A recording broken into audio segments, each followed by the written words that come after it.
Coming up on this episode. I'll charge my tenner for it. As the treasurer, I wouldn't expect no less. It's all about the money, Luke. Yeah, it's all about yeah. the money. So carry on listening to hear the rest of Will's interview. Hello, welcome to episode 25 of the DraftCast.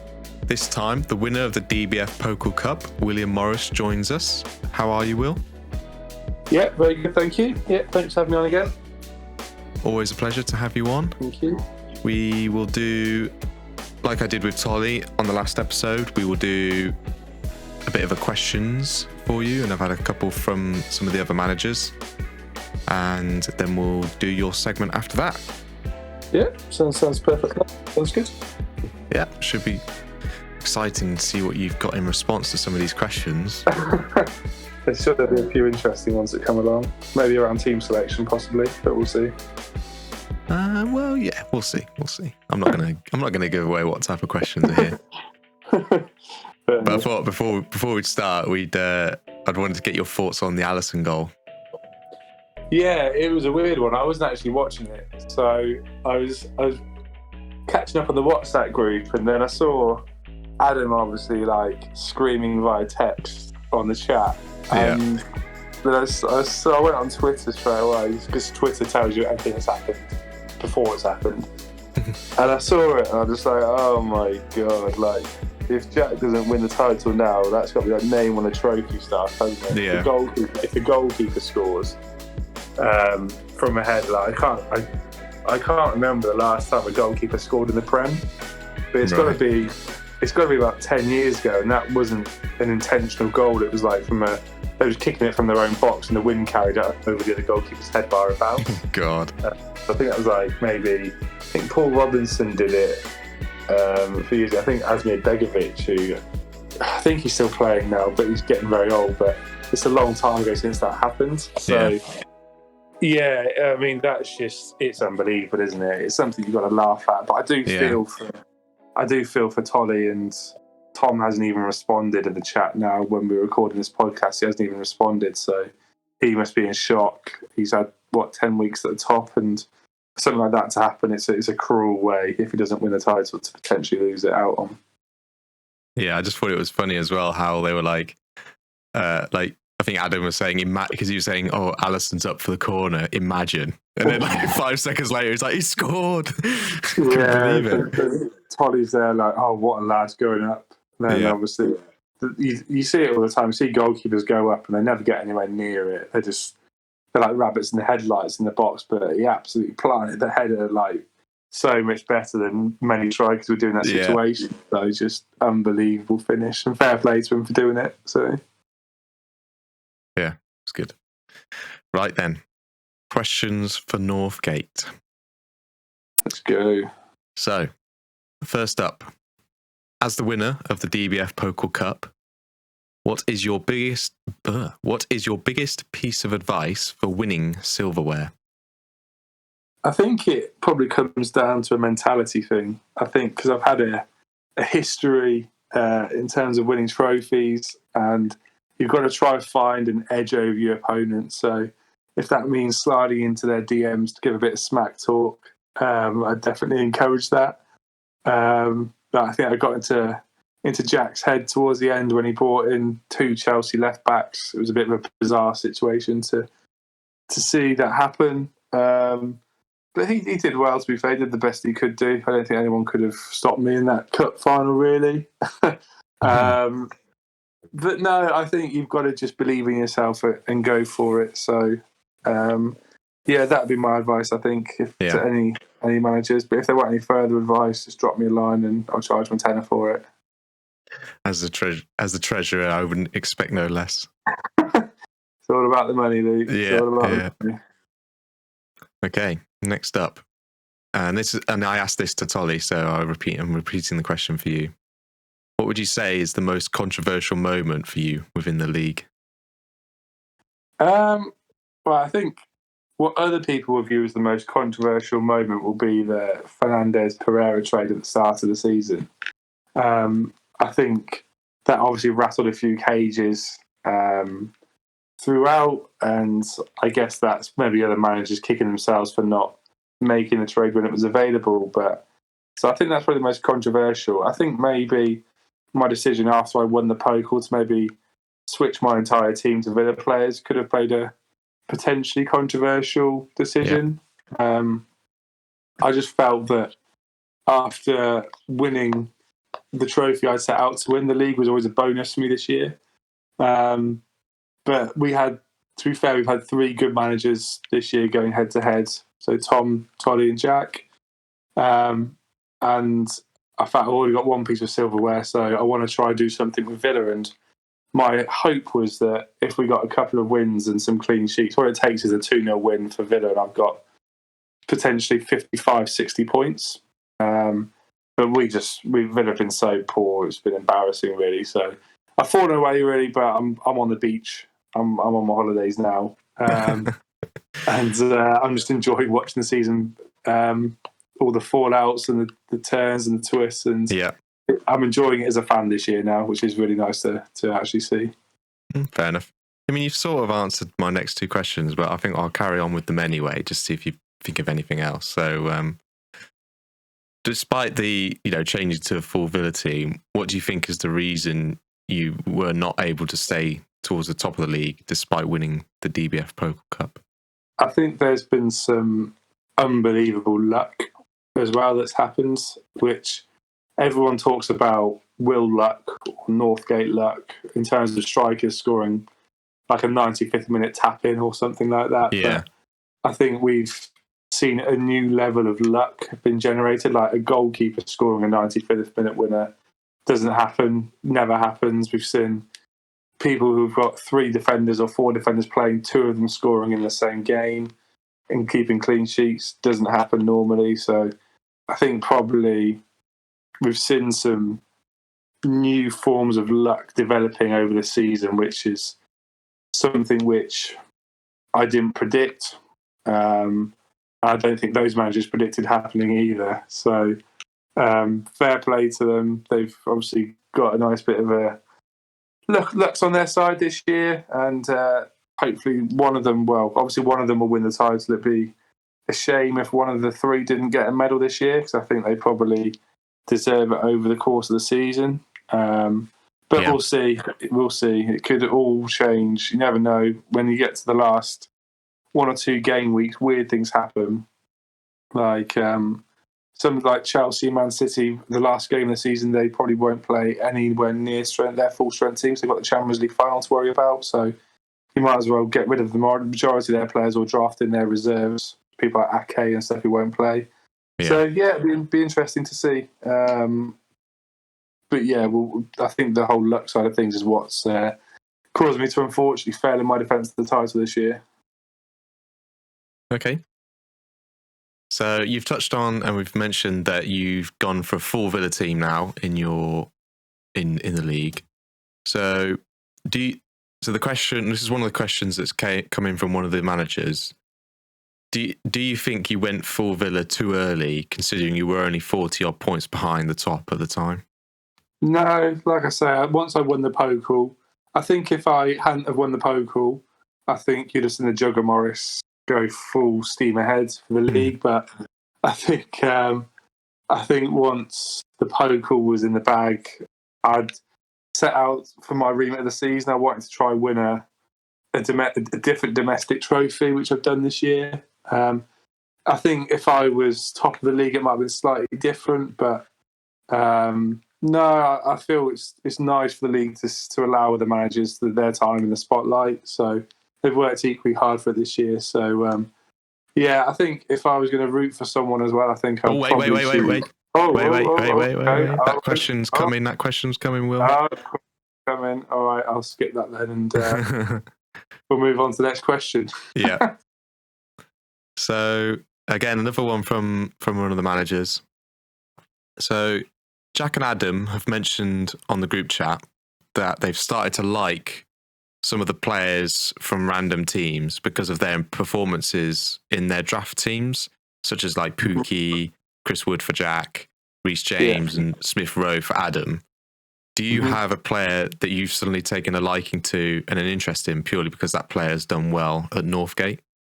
I don't think so. I think you have to be.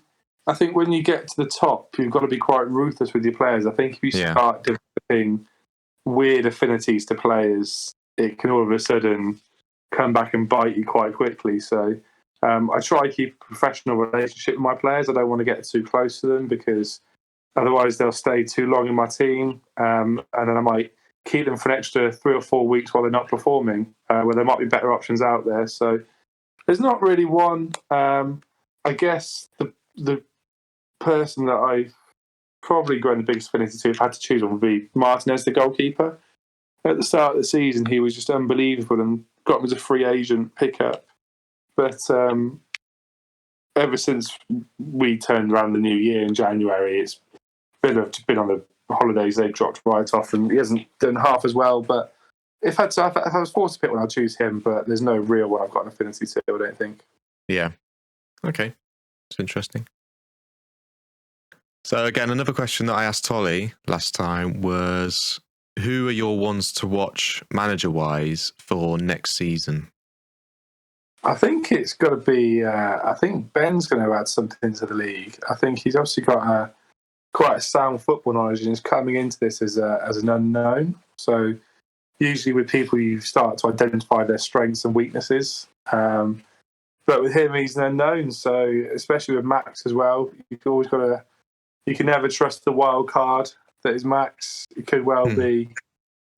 He's openly admitted his football knowledge isn't the best, but sometimes that plays into his favour. He could be having us on. So who knows? He could rock up next year and draft an unbelievable team, and then not do anything for the year, but still somehow win the league. So stranger things have happened, like goalkeeper scoring. But it's true. Yeah, I think probably Ben's the one to watch next year, and possibly Rich as well, because now Rich has got an understanding of how the league works. I think he's had his year of bedding in. He's earned his stripes, as they say sometimes. Yeah. So we'll see how he comes along next year, and I think he's going to be. I think you'll see an improvement definitely from Rich. Yeah, I think you might be on something there with Rich. Yeah. Yeah, he's got a good football knowledge. So and sometimes like Adam, he's had a fairly disappointing year. I think he'll admit. Has started picking up some points now towards the end of the season, but it's too little, too late, really. So I think he'll definitely want him to improve as well next year. Yeah, I think we all want to see that. Yeah. Okay, this is a new question. So, with 2 league wins and a cup trophy to your name, have any of the other teams come knocking to sign you as a manager, or is your contract and relationship with the Gareth Northgate team too strong to leave?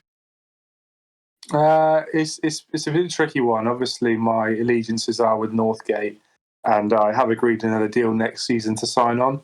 I did have Bayern Munich approach me because their manager Hansi Flick's leaving at the end of the season. They were requesting an interview, but I turned them down. It's not something I want to do in my career, moving abroad. Had Spurs. Things did go a little bit further with Spurs. I did at one point actually give them my words that I was looking to leave. So they went ahead and sacked Jose Mourinho. The plan was to announce me the next day. Yeah, exactly. Yeah. So the plan was there to announce me the next day, but when it came to it, I did a bit of soul searching overnight and realised that I can't leave Gareth Northgate. It's got to be something. I'm building something. I'm building a dynasty here. So I had to sign off another 12 months. So I feel a bit bad because I left Spurs in a situation where they've got a rookie manager, but it's one of those things. It's just football's a funny world, and I stand by my decision. Yeah, we've seen some strange stuff this year, to be fair. So we have. Okay. And final question: who is your money on to win the league this year?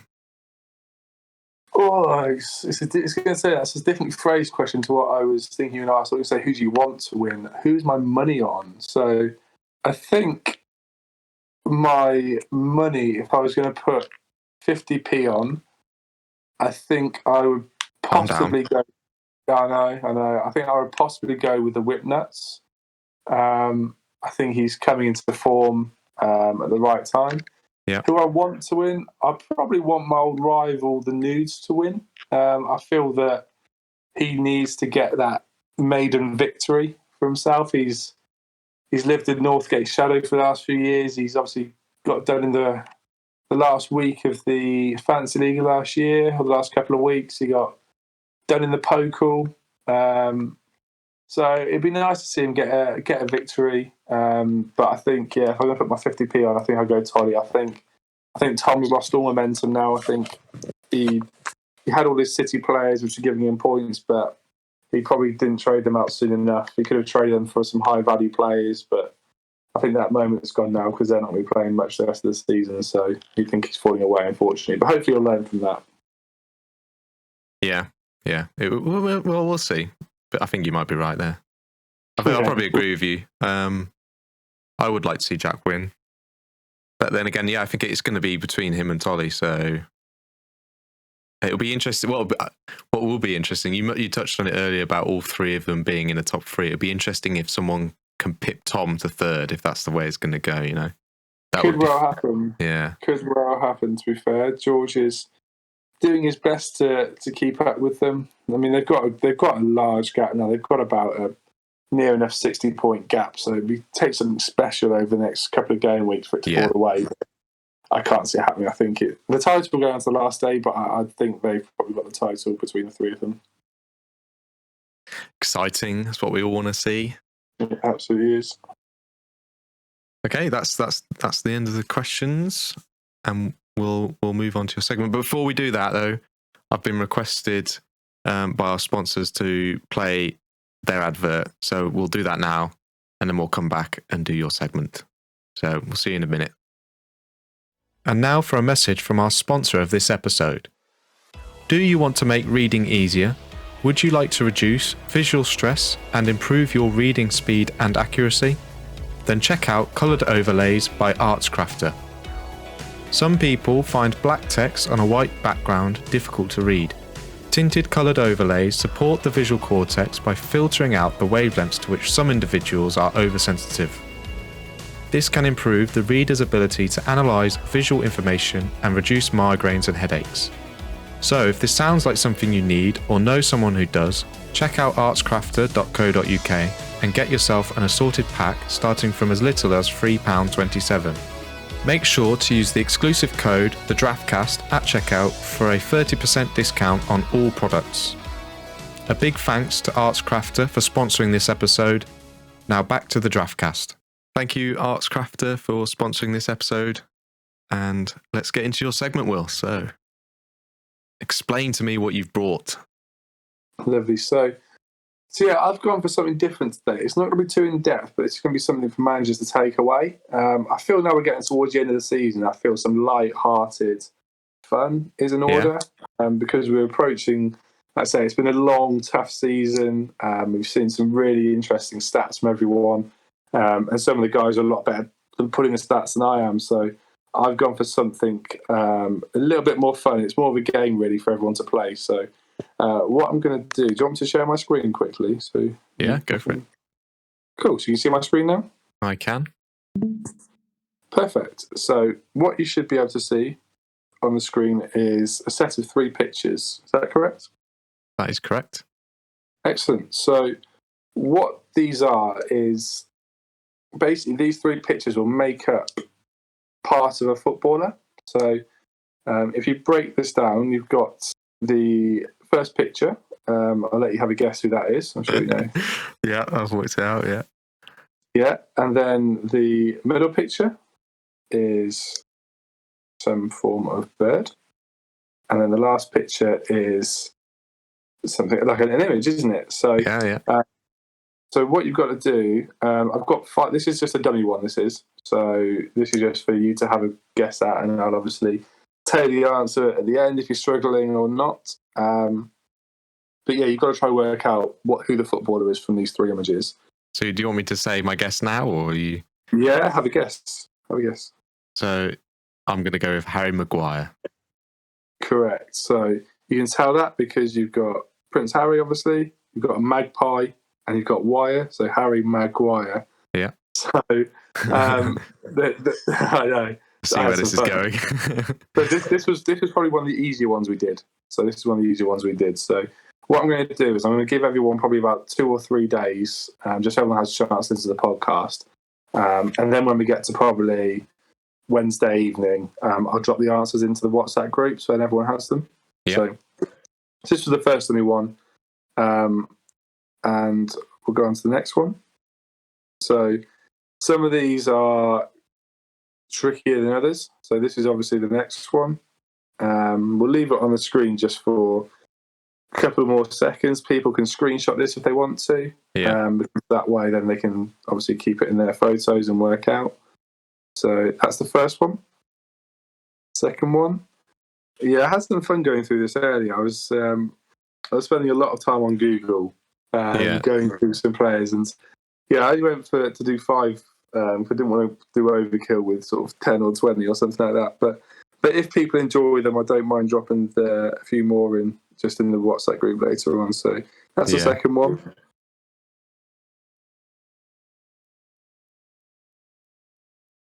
This is the third one. And yes, some of these are challenging, I think. I think they're challenging because even when I was putting them together, I was like, oh, that could be a difficult one. So, that's that one. We'll look at the next one.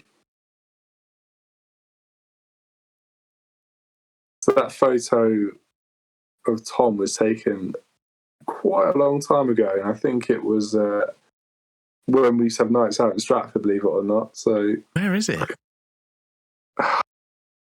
I can't tell where it is. I want to say it's somewhere like Wetherspoons, but I was going to say that would be my guess. But it's got a glass ketchup bottle. I don't think Wetherspoons ever trusted to have glass ketchup bottles. So I don't know. Yeah. I don't know. And that's the last one there. So okay. I've kept it really short and sweet, this segment, but I've kept it lighthearted. It's a good chance for people to test the knowledge out in the group. If people want to, if they want to put in the group their answers, they want to direct message me, then I can tell them if they're right or wrong. I'll be giving no hints because I don't want to give any favouritism to any manager. Yeah. But yeah, that is my segment. So it's really brief today. It's brief, but I think it's something which would be good just for everyone else to just have a go and take part in. So yeah, and once what we can do is we'll pin a comment to the top of the video comments with the answers in when you put them in the group. Yeah, absolutely, no problem at all. And people can if you wanted to you can comment your answers down below between now and so we can say Wednesday when you're going to put the answers in the group. Yeah, good idea. Yeah, that should be fine. I mean, this probably go out. Hopefully, we'll go out Monday evening. Sometime. Yeah, well, we'll give people till Wednesday. We'll see. If the pod goes out a bit later, we'll give them a bit of a later date. But we'll go Wednesday evening for now, anyway. Yeah. Oh yeah, no, it'll definitely be out Tuesday evening. So. Nice. Oh, nice. Anyway, not to bore you all with trying to sort out plans of when I'm going to release the pod, but no, that's interesting. That's quite. That'll be fun to see. I haven't got a clue of any of them, I don't think. So I'm going to have to stew over those photos, see if I can work any of them out. Yeah, you'll know probably 2 of them. 2 of them are quite the older generation, I'll say. But see how you get on anyway. And like I say, it's just a bit of fun, this one. So good luck. Well, I think I've just worked that last one out, actually. So I think I'll get some. No, great. That's really good.